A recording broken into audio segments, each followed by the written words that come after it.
Bueno, vamos por el Padre, el Hijo y el Espíritu Santo, amén. Yo te pido, Señor, que me des el Espíritu Santo, que me ayudes a desempantanar esto para poder hacerme cargo de lo que conviene decir y de la manera como tengo que hacerlo. Entonces vamos a poner en el contexto de que estoy hablándole a un grupo de unas 30 personas, estamos en un escenario y me acaba de presentar Vicente y el seminario es un seminario sobre experiencias de transformación. Entonces, bueno, pues yo quiero en primer lugar agradecer a Vicente que haya querido invitarme a participar de este evento. Para mí es pues muy especial y bueno, seguramente mi experiencia de transformación o lo que yo les puedo contar a ustedes pues es quizás un poco particular, pero bueno, pues espero pues que resulte sugestivo, ¿no? Que resulte sugestivo. Entonces, pues para yo poderles contar fundamentalmente mis experiencias de transformación o lo que yo he visto que en las personas también, como según mi vocación, mi sacerdocio, es transformador, pues tengo que tomar pie un poco de mi historia para que se pueda entender, porque de otra manera sería imposible. Bien, entonces les decía que bueno, pues que debo hacer mención, hacer referencia a algunos hitos de mi historia para que se entienda mejor esto. Bueno, yo procedo de una familia, eh, digamos, normal. Eh, la familia materna es procedente de Boyacá, mi familia paterna de Cali, aunque ellos son emigrados más bien, ellos no son de raíces caleñas, pero allá se criaron. Eh, Mi padre era el mayor de 5 hermanos y con, bueno, una cierta, digamos, educación que lo hizo sentirse muy responsable de sus hermanos y de alguna manera presionado a tener que acompañarlos y que de alguna manera también darles ejemplo. Y mi madre, pues también es una mujer que es una mujer, son 6 hermanos, 5 mujeres y un hombre. Mi abuela queda viuda cuando es muy joven y seguramente esa viudez hace que ella se vuelque de una manera muy especial y muy particular sobre su hijo varón y las mujeres de alguna manera quedan un poco, eh, bueno, pues vulnerables y eso hace que, bueno, pues que haya una, como una situación de sufrimiento también, ¿no? Porque mi abuelo muere muy joven, muere de 40 años, y de 47, bueno, muere muy joven y mi madre tenía en ese momento 15 años o 14 años, 16 años. Bien, ellos se conocen y se conocen por diferentes circunstancias en Cali, pero luego aquí en Bogotá se hacen novios. Eh, y ellos, digamos, quedan embarazados antes de tiempo, antes de casarse, y eso para ambos es una situación de una presión muy complicada. Mi madre por el hecho de pertenecer a esta familia como, donde está la madre viuda, sola, y mi padre pues también. Y esto hace que pues que ellos decidan como mantener en secreto y creo que tengan un profundo sentido como también de culpa respecto de aquello y se casan a escondidas después, en fin. Y, y deciden, toman una decisión y la decisión es fundamentalmente, digamos, sobre todo de cara al hijo que nace o a los hijos que vendrían, pues que, bueno, pues decirles otra historia, decirles que se habían casado antes y de que todo había sido de otra manera. Bien, esto es lo primero. Después, eh, bueno, yo eh, pues nazco, mi madre era muy joven, tenía 18 años cuando yo nací, eran estudiantes, entonces, bueno, pues con todo lo que supone ese aprendizaje de tener un hijo, vivo en medio de mis tíos, en fin, y luego, en un cierto momento de la vida, entonces, bueno, este sentimiento de culpa hace que ellos proyecten la idea de que, bueno, sus hijos no cometan los errores que ellos han cometido y que las cosas vayan por buen camino. Y esto hace que yo desde muy pequeño me crié como con una gran exigencia, ¿no? Una gran exigencia de que tengo que hacer las cosas bien y yo por temperamento suelo ser dócil y como con una tendencia pues a dialogar, a conciliar y ciertas cosas pues tengo una rebeldía particular, pero para otras cosas como que me someto y esto hace que también haya una cierta carga sobre mí, ¿no? Siendo como el hijo mayor. Luego viene mi hermano, 2 años, poco menos de 2 años después de mi nacimiento. Y después de un tiempo, mi padre empieza a tener un cierto éxito económico y después de vivir juntos con todos los hermanos, nos vamos a vivir independientemente. Pero en ese tiempo, ya tendría yo creo, calculo unos 5 o 6 años, hay una profunda ruptura entre mi padre y mi madre.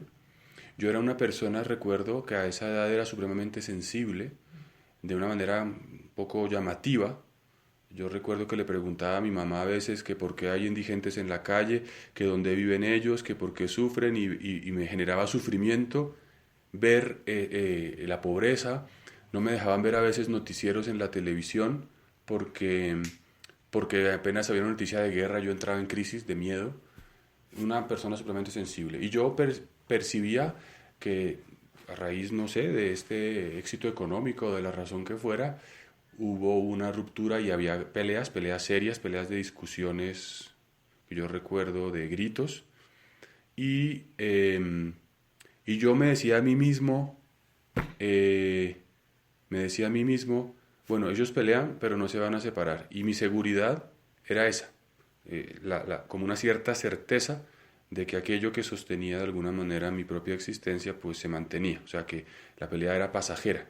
Pero recuerdo que en unas vacaciones, en una finca, al final de las vacaciones hubo otra consabida pelea de las muchas, y mi mamá me llamó aparte y me dijo que se separaban.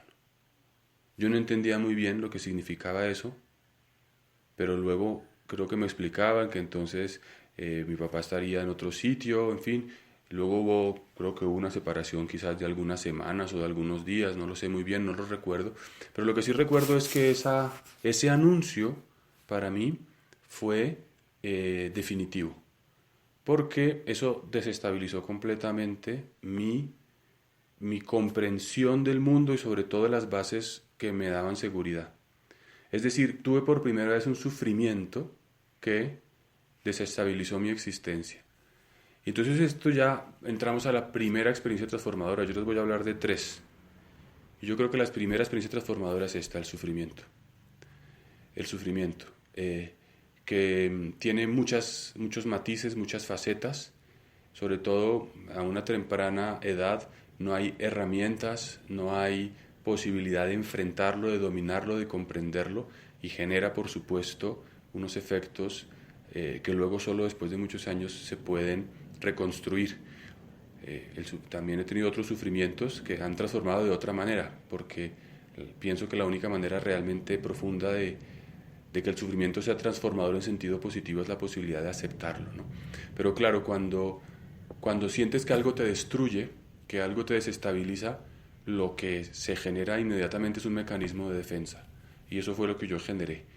Entendí que poner mi corazón en alguien, en algo, o al menos ponerlo de manera pública, abrirme, me genera vulnerabilidad, y esa vulnerabilidad me expone al sufrimiento, y por tanto mi mecanismo de defensa es poner una barrera, un aislamiento, vivo la vida que quieren que viva, porque siempre me sentía exigido, siempre me sentía, porque también me había, por lo que fuera, también ciertamente tenía unas ciertas capacidades para cosas, y sentía que de alguna manera era para algunas, usted es muy juicioso, usted es muy buen estudiante, usted es muy pilo, o sea, como un referente, y yo decía, bueno, pues este rol lo juego, y empecé a jugar el rol de eso, pero en el fondo con un profundo miedo de ilusionarme y de poner mi corazón. Entonces viviendo una vida que satisfaciera a mi entorno para que no me pusieran problemas, pero también de una profunda soledad y de un profundo vacío de no tener una motivación realmente profunda para vivir en el fondo, experimentar el sinsentido, ¿no? Experimentar el absurdo de alguna manera, ¿no? Entonces esto es una primera experiencia transformadora. Y así pasan bastantes años de muchas realidades que también pues me han hecho crecer y que han sido importantes. Luego otras dificultades, después de esta prosperidad, una época de crisis económica muy difícil, de tener que enfrentar situaciones duras, duras, en fin, de enfrentarlas pues por ciertas precariedades, por necesidades, en fin. Pero pues pienso que de alguna manera eso también fue muy constructivo y muy positivo.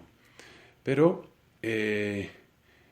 sí es verdad que frente a esto yo empecé a entender que también entré en un juicio con mi familia y particularmente con mi padre, en un juicio, en juzgarlo. Y el juicio fundamentalmente era una especie de juzgar que fui exigido por algo, pero luego yo no veía que aquello en lo que yo era exigido, mi padre lo vivía. Y no lo entendía, no entendía muy bien. Veía que había, por ejemplo, yo nunca me olvido de estas famosas clases de tenis en la Cruz de la Montaña que casi me vuelven loco, pero sentía que me exigían, pero no me acompañaban. Nunca me acompañó a ir a poner la cara o a decirme hagamos algo, sino que hubo, ya pidió esa plata, ya la cobró. Y luego al cabo de los años yo al ver ciertas cosas entré en el juicio porque el juicio era de ver que él no hacía eso y no lo había hecho, pero me lo exigía a mí. Seguramente con la mejor voluntad del mundo, pero me parecía profundamente incoherente. Entonces el juicio era aún más profundo. Y bueno, y entonces sí, yo percibo que hay una distancia que con el paso de los años se quiere reconstruir, seguramente eh, eh, se, se- se podrá reconstruir plenamente, pero pues tampoco está completamente reconstruida, ¿no? Pero, pero es verdad que es así, ¿no? Y luego pues con el paso de los años entiendo que no puedo saber todo ni puedo juzgar todo, pero eso ha sido así. Luego, yo entré a la universidad muy joven, tenía 15 años cuando salí del colegio, y también en parte por eso, porque mis padres me decían que tenía que ser así, que yo tenía que saltarme un año, que yo tenía que, y era algo absolutamente, digamos, distinto a lo que hacía todo el mundo, pero tenía que ser así, ¿no? Eh, y eso, pues sí, profundizaba también un cierto juicio. Yo recuerdo que a mí cuando entré a estudiar me gustaban las matemáticas, yo quería estudiar matemáticas, pero casi que ni me atrevía a decir otra cosa porque tenía que estudiar algo que diera plata porque las matemáticas no dan plata. Entonces, a lo sumo, haga una opción en matemáticas, pero usted estudia lo que... Entonces, sí, esa experiencia simplemente lo digo para ilustrar que generaba una brecha profunda, que luego he entendido que todo es con la mejor voluntad, pero estaba esa brecha. Y luego, cuando estaba en primer semestre de la universidad, yo recuerdo que mi padre me invitó a una conferencia. Para mí era lo más raro del mundo porque mi padre nunca me ha invitado a nada, a nada, a salir o a hacer cosas, a nada. Es una persona supremamente pues, preocupada y generosa con sus hijos, pero de contacto personal, muy poco. A veces expresaba cariño ciertamente, pero, en fin. Bueno, no quiero que se sesgue aquí como que estoy solamente dándole palo a mi papá, pero, en fin, es así. Eh, y me sorprendió mucho esa invitación. Y esa invitación fundamentalmente consistía en escuchar unas charlas sobre las apariciones de la Virgen María en un sitio de la antigua Yugoslavia que se llama Medjugorje. Y aquella experiencia de escuchar una predicación, un mensaje religioso, pues fue muy sorprendente porque pues nosotros no éramos una familia practicante realmente, aunque teníamos algo de fe, pero no era algo realmente profundo. Y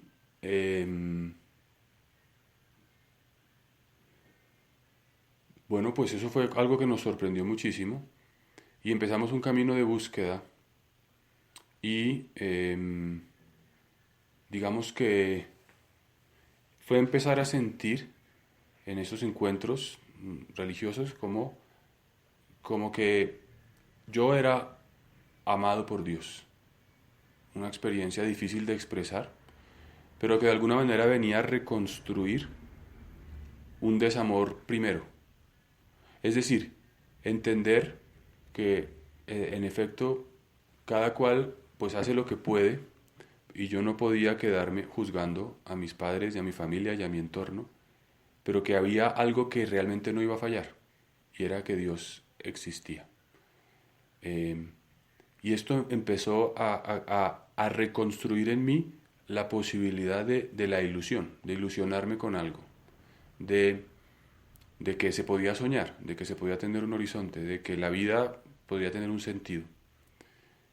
Y entonces yo empiezo a una búsqueda profunda pues de sentido, de espiritual, y esto pues hace que al cabo de un tiempo pues me plantee la posibilidad de ser sacerdote como, como fundamentalmente una realidad que le da sentido a mi vida. Yo me acuerdo que yo cuando estudiamos en la universidad, y sobre todo en los últimos semestres, todos querían trabajar en empresas, querían hacer posgrados, MBAs y cosas, y a mí todo eso me parecía una locura. O sea, no le encontraba ningún sentido a eso, me parecía absurdo, no me llamaba ni cinco la atención. De hecho, para mí acabar la carrera fue muy difícil, la tuve que acabar como pude.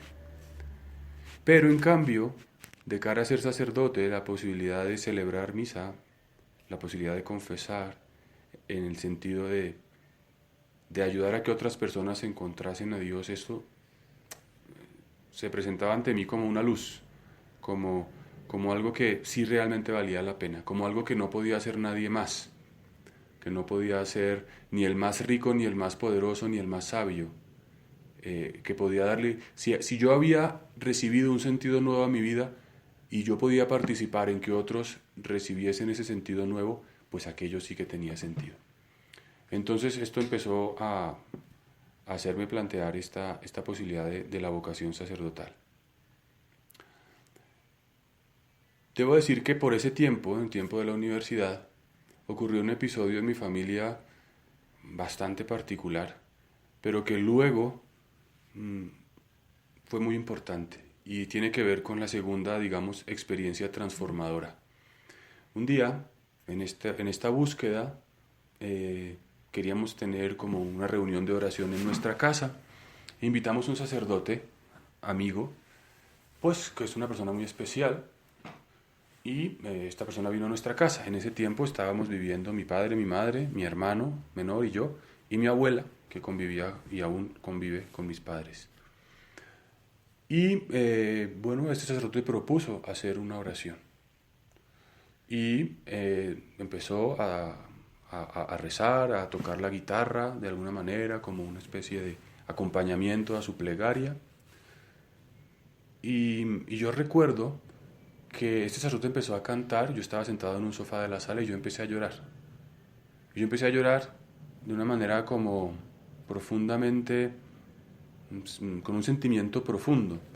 Y yo no entendía por qué, y no entendía yo por qué lloraba. Y este sacerdote empezó a hablar de que él veía, así lo dijo, ¿no? Veía a una niña y decía que era pecosita y decía que quizás por ese tiempo podría tener unos 11 años y decía qué pesar esta niña. Y luego agregaba, y esta niña habría ayudado a Astolfo, papá, que es mi padre, o sea, sería la única que habría sido capaz de contradecirlo, porque mi padre es una persona, pues, bastante, bueno, pues, de un carácter fuerte. Y me acuerdo que también dijo, y si esta niña estuviera aquí, Astolfo, hijo, o sea, yo, habría podido entender a las mujeres. Así lo dijo. Y empezamos a llorar. Y en esa misma, y esto pues lo digo porque mi mamá me ha ayudado a recordar este episodio con sus pormenores, este sacerdote dijo, pero que en todo caso Dios iba a hacer algo importante con nosotros. Luego supimos que nuestros papás nos confesaron a mi hermano y a mí que esa niña era una niña que ellos habían abortado poco tiempo después del nacimiento de mi hermano. Y lo habían hecho por miedo, porque cuando yo nací prematuro, de 7 meses. Mi madre tuvo dificultades de salud muy graves, preeclampsia, al borde de la muerte, y yo también. De hecho, según me cuenta mi madre, cuando nací el médico dijo que muy probablemente no sobreviviría y que si sobrevivía seguramente quedaría con alguna secuela. Pero bueno, ya se ve que crecí un poquito más, aquí voy a ponerle un poquito de chiste. Eh, y luego mi hermano también, con mi hermano tuvo el mismo problema, de manera que ellos dos en su juventud tenían pánico pues de que mi madre se muriera y bien, en su ignorancia decidieron hacer esto. Entonces aquí viene el segundo punto que ya se empieza a abrir, el segundo elemento, digamos, de transformación, que es la verdad, que es la verdad. Esto es fundamental, porque, porque, porque ellos pensaron que podían simplemente presentar una historia a sus hijos y que no pasaba nada y que eso no lo iba a saber nadie más y que aquel aborto quedaría entre ellos. O también cuando se casaron a escondidas y nos dijeron a nosotros que se habían casado en otra fecha, pues no pasaba nada.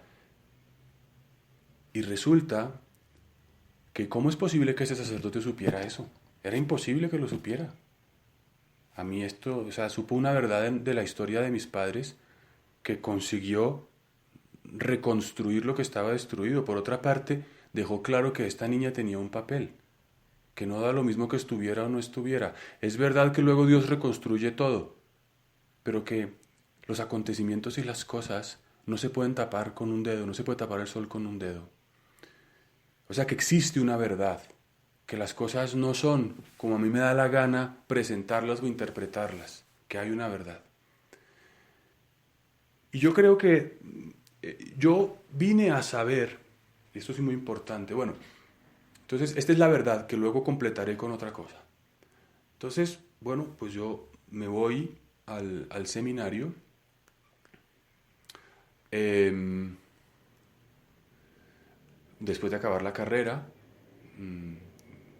vivo en España 5 años, unos años estupendos, maravillosos para mí. Luego vuelvo a Colombia, recién ordenado diácono, me ordeno aquí sacerdote y me envían a trabajar 4 años en una parroquia periférica de Bogotá, en Ciudad Bolívar, donde vivo mis primeros años y de donde aprendo muchísimas cosas, donde tengo contacto con la gente más pobre, más humilde, donde se me abre también un horizonte de servicio. Y de alguna manera veo que esos también son ciertas transformaciones menores, pero lo son, ¿no? Estos cambios radicales, ¿no? Digamos, de estudiar ingeniería, irme de cura, luego volver a un barrio pobre. Y luego, después de 4 años de vivir en Ciudad Bolívar, me pasaron a la catedral. Y aquí viene entonces lo que complementa lo que dije hace un momento sobre este sacerdote y este episodio, porque yo no, hasta siendo sacerdote, tendría 30 y tantos años, yo no supe nunca. Supimos lo del aborto por el sacerdote, pero yo no supe, por ejemplo, lo del matrimonio, de que ellos se habían casado después. Lo supe, creo que de una manera indirecta, por una tía. Y este saber que mis padres en realidad se habían casado porque habían quedado en embarazo empezó a generar en mí una inquietud. Porque yo pensé, claro, si se abortó a mi hermana, quizás también ante el miedo del matrimonio, de las familias, pues han podido pensar en abortarme a mí. Y esto también generó en mí un juicio contra mi madre fundamentalmente, porque yo no la acababa de creer. Y entonces, sabiendo que lo que ellos decían no era del todo cierto, pero no teniendo dudas, o sea, no era del todo cierto en el sentido de la fecha del matrimonio, pero teniendo profundas dudas, un día, como digo, siendo sacerdote de la catedral, decidí abordar el tema, los invité a almorzar y les dije que sabía esa realidad y que me explicaran. Y ellos me aseguraron y me explicaron que, pues que no, que nunca habían deseado abortar, que al contrario, que habían intentado proteger a esa vida que venía. Pero complemento esto porque la sanación completa de entender la relación con mis padres y mi propia historia solo ha sido posible con la verdad. Y la verdad de una conversación. Y esto ha transformado mi vida y ha sido fundamental. Entonces, pienso que la vida es transformada por el sufrimiento. La vida es transformada por la verdad. Porque también desde ese momento empezó a haber un cambio. Entender que uno no puede vivir con caretas. Y pienso que liberador fue para mí y liberador fue para mis padres, que se dedican ahora a dar cursos prematrimoniales y que ahora, con dificultad, como me cuesta en este momento hablarles a ustedes, pero con dificultad, cuentan a otras personas su propia experiencia. Todo esto que les estoy contando más o menos. Y entienden que esto permite que otras personas también se liberen. La verdad. Que en el fondo tiene que ver con el primer punto, que es aceptar que sufro, aceptar que soy débil, aceptar que no puedo. Y por otra parte, aceptar la realidad tal como es, ¿no? No pretender imponerle a la realidad cosas que no puede dar. Y entonces después de aquello, sigo caminando, o sea, mi vida, paso casi 7 años ahí en la catedral, luego me voy a Roma a estudiar, vuelvo a trabajar donde estoy trabajando ahora, que es la embajada del Vaticano en Colombia, en fin. Pero pues ya me entra otra etapa de la vida, que es como esta de los 40 años, ¿no? Que algunos le llaman la etapa del demonio meridiano, que es un poco el replantearme la vida entera, el pensar que, pues que si lo que hice y lo que decidí ha valido la pena o no. Ya este año tengo 15 años de sacerdote, más 5 años de seminario, o sea, hace 20 años, es como quien está casado hace 20 años, hace 20 años me entré por este camino, hace 20 años me fui de la casa, o sea que ya ha pasado un tiempo. Y entonces pues me vienen toda una serie como de cuestionamientos, de si estoy llevando las cosas como debe ser, si soy demasiado rígido, si por dónde debo ir, ¿no? Y esto también se suma a unas circunstancias del trabajo que llevo, que es un poco encerrado, que es un poco monótono, y que creo que suma a un cansancio, también físico, natural, pero que me hace entrar en y ese sería el tercer punto,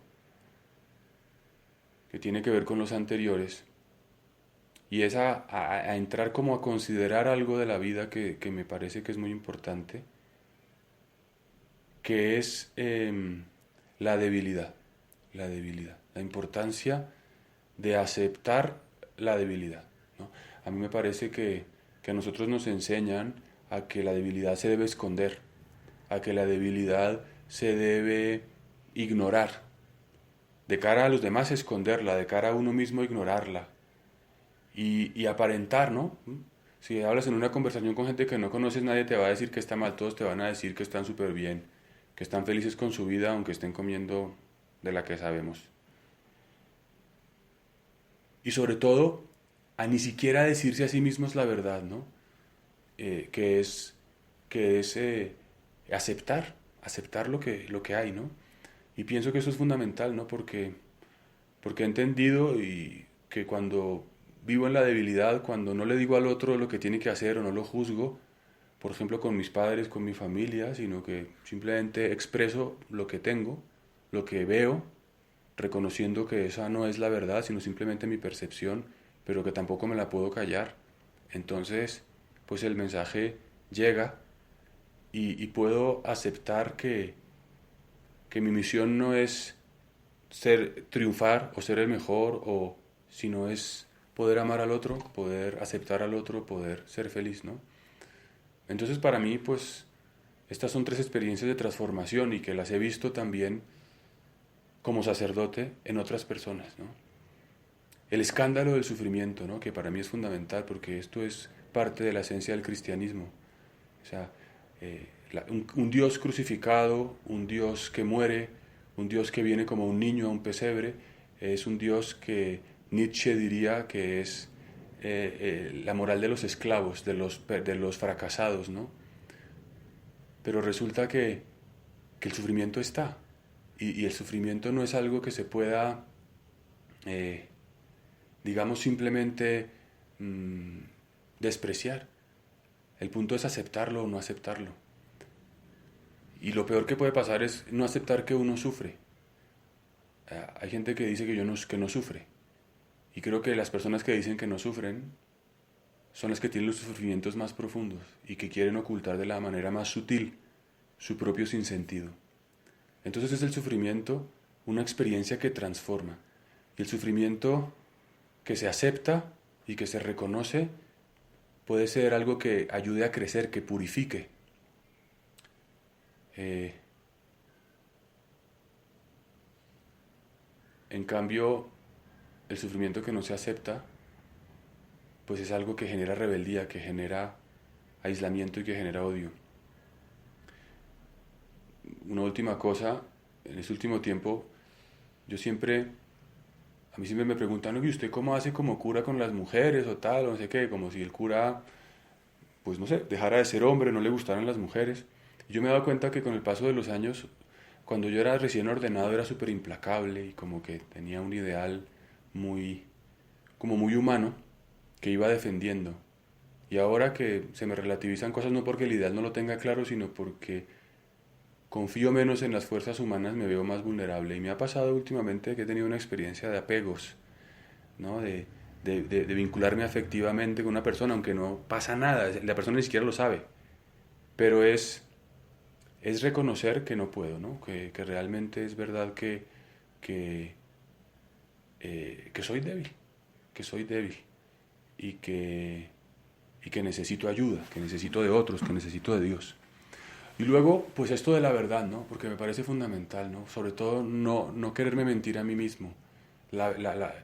El mundo que vivimos me parece que nos plantea que cada uno pueda hacerse su verdad y que no pasa nada y que haz lo que te dé la gana con tal de que creas que es la verdad, pero yo he entendido que no es cierto. Existe una verdad, existe un orden de las cosas. Y otra cosa es que uno no la quiera aceptar, pero las cosas son como son. Y mientras uno no entre allí, en la verdad, en el orden, entonces nunca va a ser del todo feliz. Y bueno, pues estos serían como las tres experiencias de transformación que yo pues les compartiría, que como digo quizás no son las más tradicionales o en fin, en términos, no sé, de servicio al cliente, en fin, pero creo que es fundamental, ¿no? Me faltaría ahí decir pero que no supe cómo palmar, porque yo había hablado de la gratuidad, de la verdad y de la debilidad, pero yo entré con el sufrimiento, pero entonces yo complementaría lo del sufrimiento con el amor, ¿no? Porque el sufrimiento y el amor. Entonces yo lo que en el fondo bueno, yo creo que ya paro aquí de grabar porque es como cerrar.